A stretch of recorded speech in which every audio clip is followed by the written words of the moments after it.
Yeah.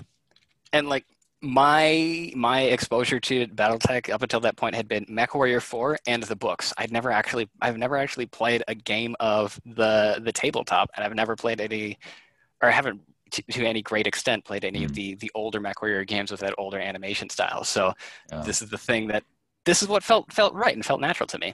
Yeah. It is amazing how vast the kind of how broad the vectors of involvement are for BattleTech, of how many people kind of like they just haven't even touched some aspects of it, that are like the core for some people.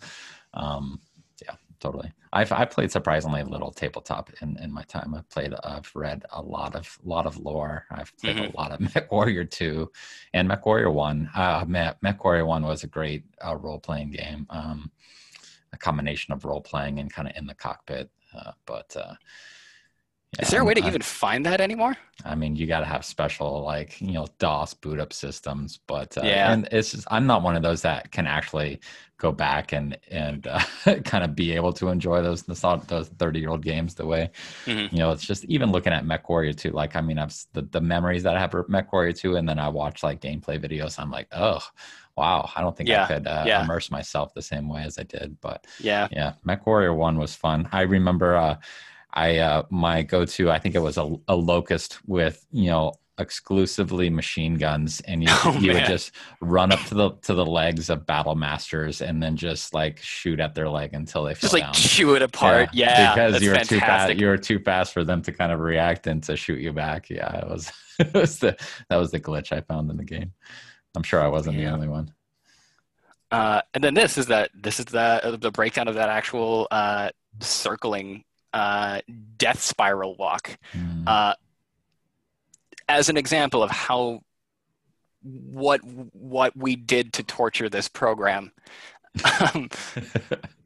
So like here is a very simple animation using 4 symbols making the leg of one mech walk, which is then duplicated for the other leg at basically like the midpoint of that same animation, and then it's just repeated over itself, right? So that that goes from 4 individual moving parts and layers to 8 individual moving parts and layers.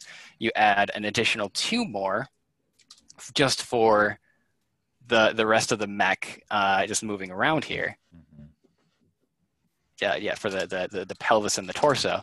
You do the same thing for the direwolf here. So that is 2 independently constructed symbol-based animation templates or assets, right? Yep. You then put that onto an enormous stage that is not only rotating, but has multiple sort of like levels of rotation. So there's like one asset is moving a little bit in the background, and then the next asset on top of that is moving a little bit slower to create this thing called a parallax effect, where something closer to the camera moves faster than something away from the camera. And you just you put that in the front. You draw in a whole bunch of custom hand-drawn explosions and weapons fire attack effects all over that. Some hand animated, or not hand animated, but like you import some smoke.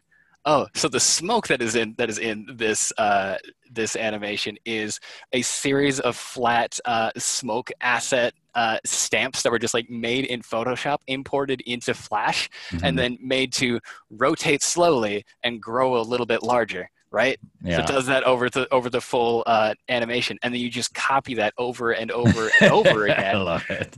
So you have this like big swirling cloud, right? Then you take that big swirling cloud, and that big swirling cloud is lowered in opacity so you can see through it a little bit, and then it starts a little bit smaller than it ends, and it moves to one side, and it gets a little bit bigger as you move, and then you have like little like stomping effects around the feet, and little glow effects for weapons fire that pop in and fade out, and then You know what? Let's do a second smoke layer. Just layer that on top of everything. Oh, and then we have the foreground, which is moving in the opposite direction of the background. So you have this like big whirling effect, right? Yeah. And then you have a shadow overlay that alters the color a little bit and gives everything that sort of like that cinematic lighting look. Oh, and then we just have like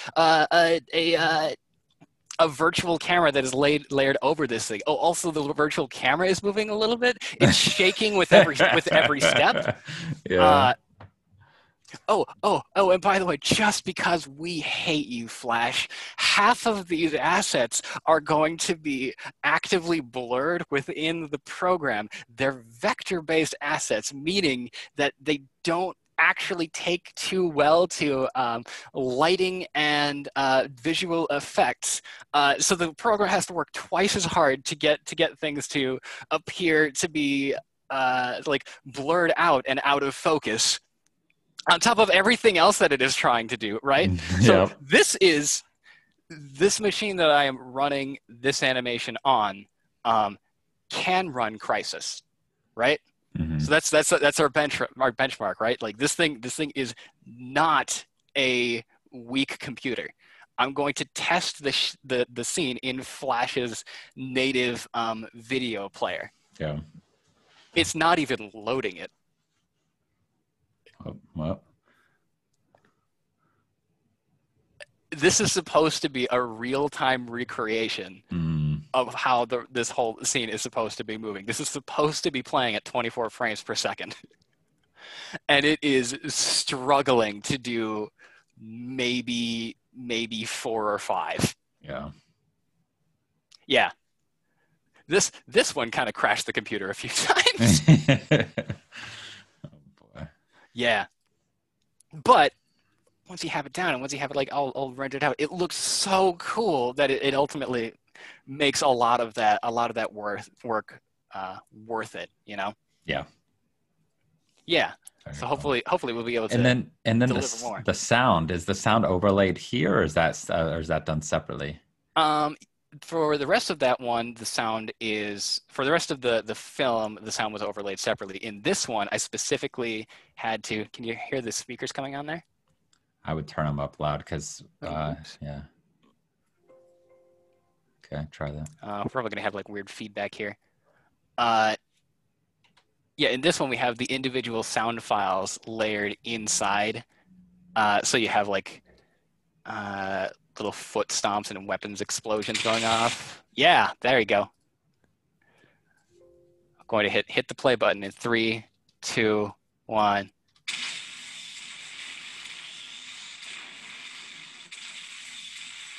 So you have that, and then there's like 4 or 5, there's like 12 layers of interlocked sounds of every footstep, every laser blast, the PPCs going off, the autocannon going off. All of these are loaded into the actual like playtime environment here, and then that's part of the actual like audio and video file export for this thing. So that also eats up a whole bunch of your computer's innards as you try to test it. So yeah, it gets crazy really fast when you try to animate giant robots in Flash. Awesome. Oh, I'm so sorry, computer. It all turned out in the end. Yeah. That's the plan anyway. Awesome. That's the hope. Yeah. So that is sort of a breakdown of how to torture Flash into giving you giant robots. Awesome. I love it.